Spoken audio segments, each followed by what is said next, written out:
자, 우리 지금 성주 법수사지에 도착을 했습니다. 자, 우리 지금은 정비된 상태의 모습을 볼 수가 있는데요. 보기 전에 여기 안내도 먼저 한번 살펴보고 가까이 가서 한번 살펴보도록 하겠습니다. 자, 지금 이 법수사는 신라 애정왕 802년에 화엄 사찰 하나로 전해지고 있습니다. 창건 당시 절 이름은 금당사였다고 하는데 어느 시기부터 법수사로 불리게 됐는데 언제부터 됐는지는 확실히 알 수가 없습니다. 자, 그러나 이 규모로 봤을 때는 9세기 초에 만들어진 대규모의 사찰로 우리가 볼 수가 있는데요.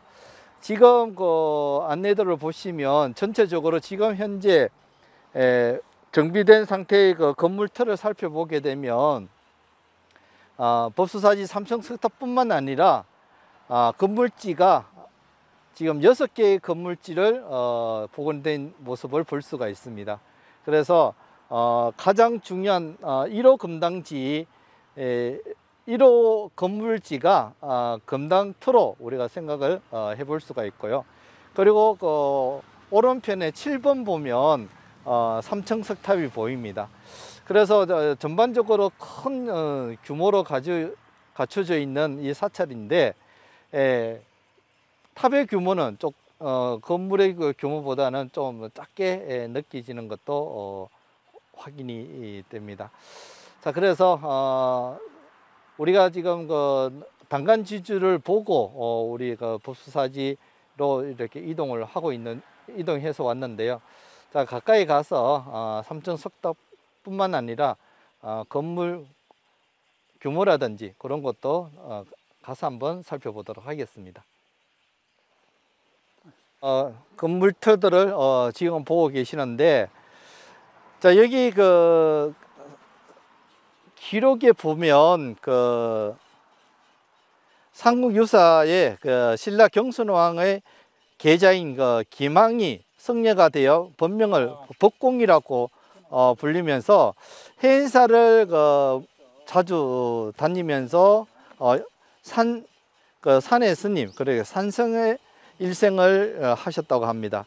그 당시에 조성된 사찰로 있었던 것으로 보이는데 9개의 금당과 8개의 종광이 있었고 1000여 칸의 건물들이 있었다고 하는 대가람입니다. 그런 만큼 엄청난 큰 규모가 구조로 되어 있기 때문에 우리가 확인해 보겠습니다.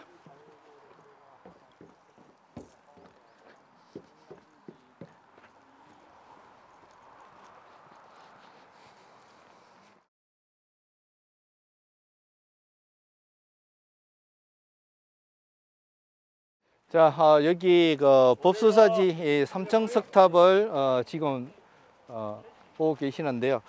자, 지금 현재 이렇게 보면 애정왕 당시에 이 법수사를 지었다는 그런 전해지고 있는데 그러면 9세기 전반대입니다. 9세기 전반대에 이 석탑을 당시에 9세기 전반의 석탑보다는 석탑은 좀 더 후기에 만들어진 걸로 우리가 지금 볼 수가 있는데, 왜냐하면 이 전체적인 탑의 형태를 봤을 때는 9세기 전반기에 만들어진 탑보다는 9세기 후반대에 시기로 따지면 4, 4분기로 이렇게 나누게 되면 한 4, 3분기, 3, 4분기 그때 조성이 된 걸로 저 개인적으로 한번 생각을 해봤습니다. 왜냐하면 이 기단부를 보게 되면 이중 기단인데요. 여기에서 더 특이한 것이 뭐냐면 하층 기단과 상층 기단을 살펴보면 하층 기단이 굉장히 높습니다. 이런 형태의 구조는 진짜 보기가 힘들어요. 하층 기단으로서. 그리고 이 하층 기단 면을 살펴보면 안상이 조각이 되어 있습니다. 이렇게 화려하고 아름다운 안상을 이렇게 크게 만드는 경우가 굉장히 드물어요. 왜냐하면 이 석재 면적이 구조적으로 굉장히 작기 때문에 작은 형태로 만들어서 이렇게 나타나는 경우가 있는데, 이렇게 높게 크게 만들면서 안상이 이렇게 하층 기단에 크게 나타나는 것은 굉장히 보기 힘든 경우다고 하나 보시면 됩니다. 그런 특징이 있고요. 그리고 또 상층 기단을 살펴보게 되면 그 면석의 면의 탱주가 하나입니다. 이렇게 그 우리가 보통 그 전형석탑에서 나타나는 그 이제 통일신라 시대 때 시초가 되는 이런 석탑의 기단부를 보게 되면 가문사지가 시초가 되는데, 하층 기단에는 탱주가 3개, 상층 기단은 탱주가 2개예요. 이런 형태를 가장 전형 석탑에 포함이 됩니다. 그러다가 나중에 이 영향을 받아서 정형 석탑이 만들어지는데, 8세기 중반에 만들어진 탑들을 정형 석탑으로 보시면 돼요. 그런데 여기 기단에 보게 되면 하층 기단에 2개 탱주가, 상층 기단에 탱주가 2개예요. 이런 형태가 나타나는 것은 대체적으로 8세기의 정형 석탑의 가장 기본적인 구조다고 보시면 됩니다. 자, 그러다가 9세기대에 오게 되면 8세기 말이나 9세기대 전반에 오게 되면 하층 기단이 탱주가 2개, 그리고 상층 기단 탱주가 하나입니다. 여기 9세기 전반기에 나타나는 일반적인 기단부의 구조라고 보시면 되고요. 그리고 후대에 오게 되면, 이제 9세기 후반에 오게 되면 하층 기단이 탱주 하나, 상층 기단이 탱주 하나가 나타나요. 자, 이렇게 그 기단부를 보고 탱주만 가지고 봤을 때의 전체적인 흐름을 우리가 이해를 해볼 수가 있습니다. 자, 그래서 여기에서는 1층에서는 안상으로 조각을 되어 있고, 상층 기단에는 탱주가 하나로 조성이 되어 있는 경우를 봤을 때는 후세기 후반으로 우리가 시기를 우리가 생각을 해볼 수가 있고요. 그리고 여기서 또 하나 완전히 후반으로 넘어가지 않는 이유는 탑의 규모가 좀 일반적으로 후기 되어 오는 것보다는 규모가 조금 큽니다. 그리고 탑신석과 그리고 옥계석이 별석이에요. 대체적으로 후기에 오게 되면 이 탑신과 옥계석이 하나로 단일석이 많이 나타나는 것은 그만큼 탑의 규모가 작기 때문에 탑신과 옥계석이 합치시는 경우가 많이 나타나는데, 이렇게 별결석으로 나타난다는 것은 좀 시기를 앞으로 봐도 된다. 그러면 후세기 후반이 아니고 중반까지 이렇게 앞세 조금 살펴봐도 되는 것으로 보여집니다.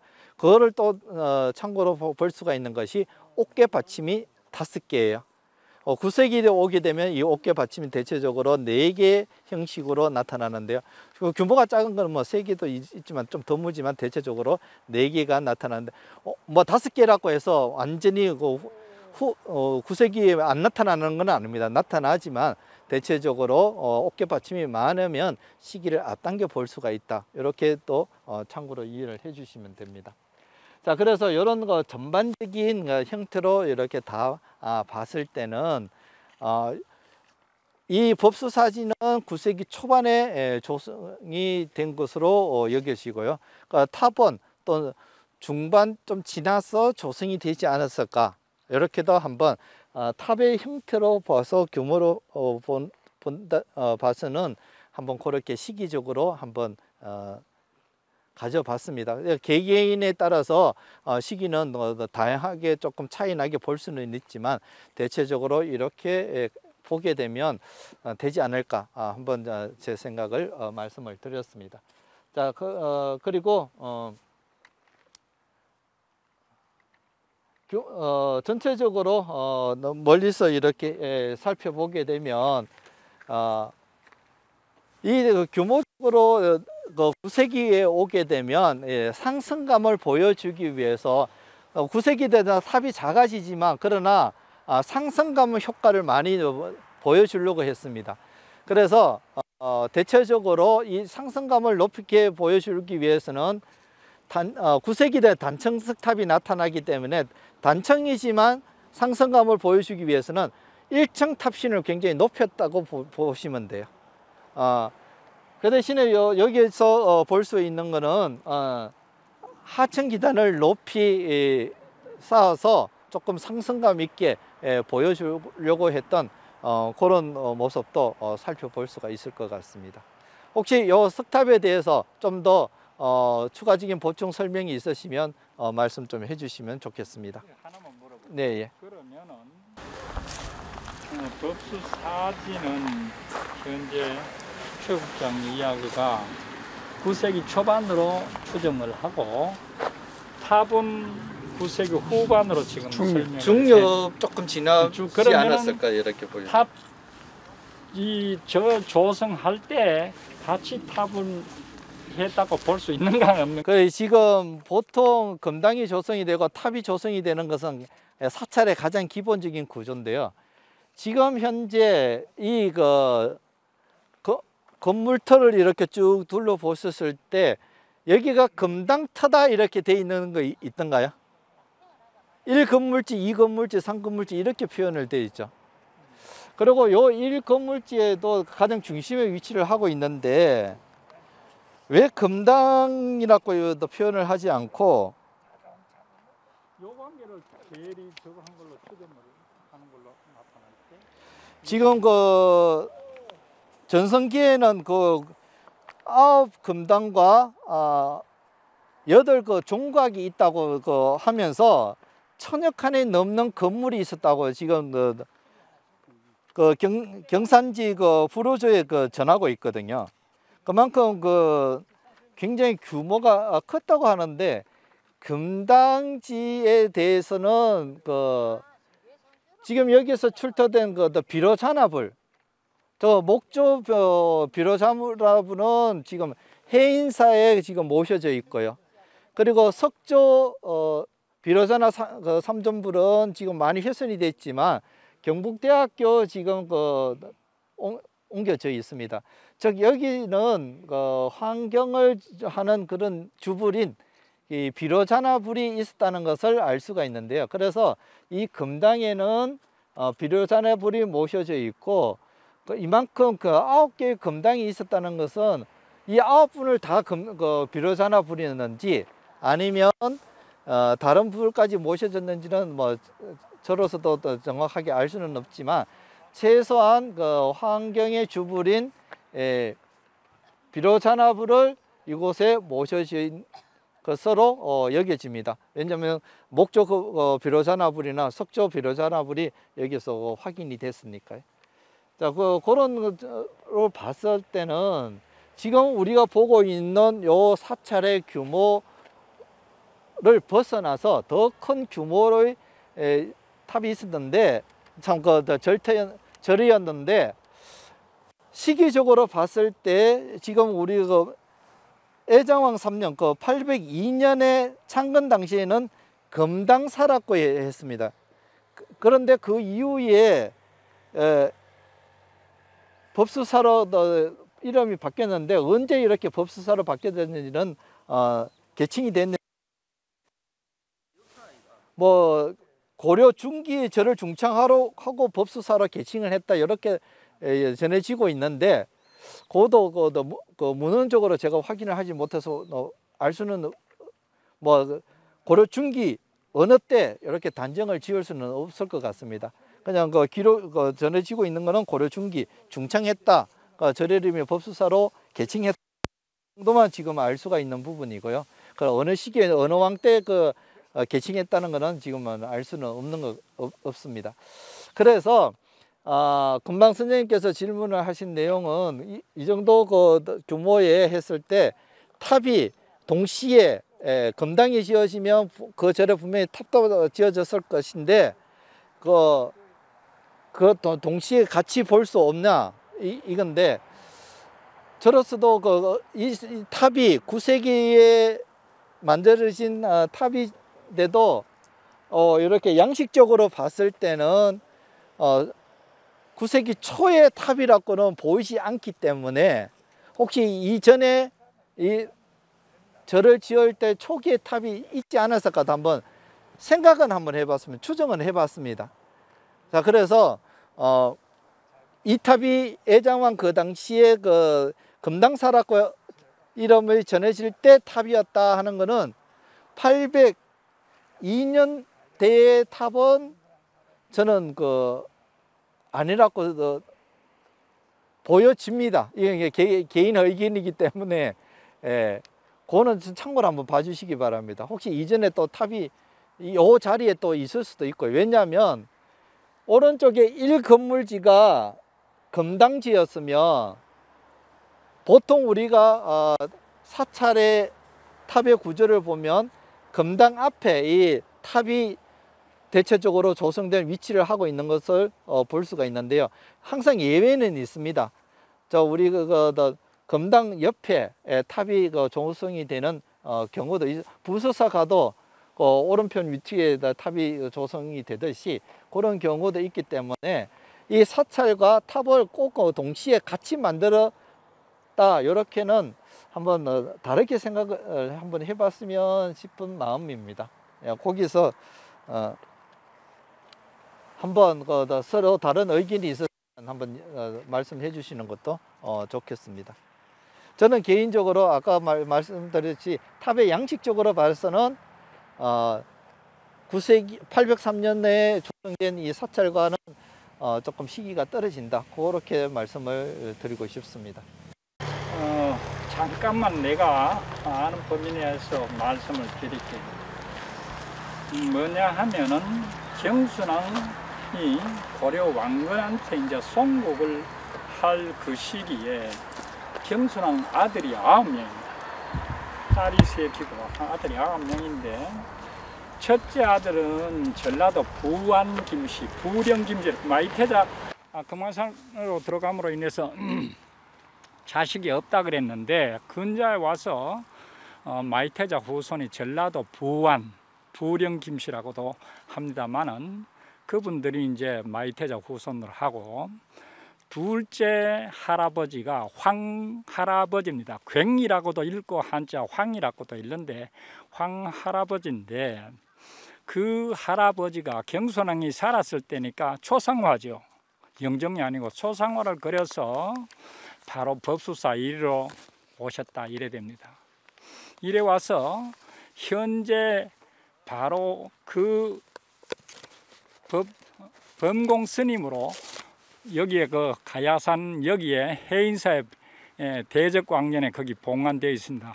영정을 봉안한 거는 경주 원적어는 형제 숭에 전에 있다가 내가 전에 있을 때 바로 학술대회를 함으로 인해 하면서 현재 경주 박물관에 보관이 되어 있는 상황입니다. 그런데 그 영정을 바로 둘째 아들 황할아버지가 모시고 법수사로 이리로 와가 여기에 불이 나고 아마 그런 것 때문에 해인사로 들어가 있는 그렇습니다. 해인사에 보관이 되어 있는데 오래된 상황이라서 그 문헌만 있지 없는 상황이라서 숭례 전에 있던 어진을 영정을 바로 학술대회를 함으로 인해서 바로 여기 나주 김씨로 현재 달아오고 있습니다. 둘째 아들은 방금 내가 조금 전에도 통화를 했는데 나주 김씨 현재 배종회 회장이 김근학 씨라고 충청도 분인데 지금 뭘 어떻게 움직이고 있느냐 하면은 영정을 이제 합천 해인사 여기에 2019년 7월 17일 날인가 대적광년 영정에 봉황을 하게 됐는데 이로 인해서 이 일대 황할아버지가 법수사를 여왔고 해서 이 일대에다가 영정각을 지어서 모시는 걸로 지금 추진을 하고 있어요. 뭐 어느 정도 시행이 될는지 그거는 모르겠는 하나 종친에서 움직이고 있는 그런 실정입니다. 그럼 셋째 아들은 바로 경주구인 영분공 할아버지가 바로 셋째 아들입니다. 영분공 할아버지 능소는 어디에 있냐 하면 그냥 능소는 아닌데 그 일대를 능골이라고 계속 불러왔어요. 어디냐 하면은 경주 코아로 아파트 있는 앞에 봉우리가 2개 있는데 그 봉우리가 형제봉이라 그럽니다. 거기에 바로 문헌도 찾고 그래서 내가 전에 있는 그 당시에 바로 맞다고 하는 것을 인정을 받아가 거기에 이제 매년 양력 10월 10일 날 행사를 하고 있는데 꽤 이제 그게 벌써 내가 전에 있다가 나온 지가 10몇 년이 된 상황이라서 꽤 진척을 많이 봐서 금년에 이제 내년 4월 21일 기일에 해가지고 거기에 이제 뭐라 해야 되나 제시를 지을 거로 이제 인원을 모아가면서 자금을 아마 확보하고 있는 그런 상황입니다. 그 다음에 넷째 아들서부터는 바로 이 셋째 아들까지는 경순왕 셋째 아들까지는 죽방 부인 박씨 몸에서 낳고 그 다음에 이제 왕건한테 경순왕이 송국을 함으로 인해서 그때부터는 어떤 형태가 됐나 왕건의 첫째 딸이 낭랑공주죠. 낭랑공주가 경순왕 부인으로 비로 들어옵니다. 그런가 하면은 경순왕 형 응염의 바로 그러니까 형의 딸이죠. 딸은 왕건 부인으로 들어가게 됩니다. 그러니까 뭐냐 하면은 어떤 변고가 일어날지 모르기 때문에 혼사의 이런 것을 그런 난을 피하려고 하는 그런 의도였거든요. 거기에서 난 분들이 바로 넷째 은열공 경주김, 다섯째 의성김, 여섯째는 바로 저깁니다. 강릉김 씨는 두 파트입니다. 태종 무열왕 6세손 주원 할아버지가 바로 강릉김 씨로 달아오는 게 주종입니다. 그 다음에 여섯째는 내가 방금 했죠. 일곱째는 언양김 씨, 여덟째는 삼척김 씨, 아홉째는 울산김 씨가 쭉 달아 내려오고 있는 그런 상황입니다. 그저 참고로 너무 시간이 걸린 것 같아서 간단히 말씀 좀 드렸습니다. 이 일대를 이제 발굴까지 해서 이 과정까지 왔는데 여기에 지금 영정각을 모신다든가 그래서 이 관계를 추진해 나가려고 지금 움직이고 있다 하는 과정까지만 내가 말씀드릴게요.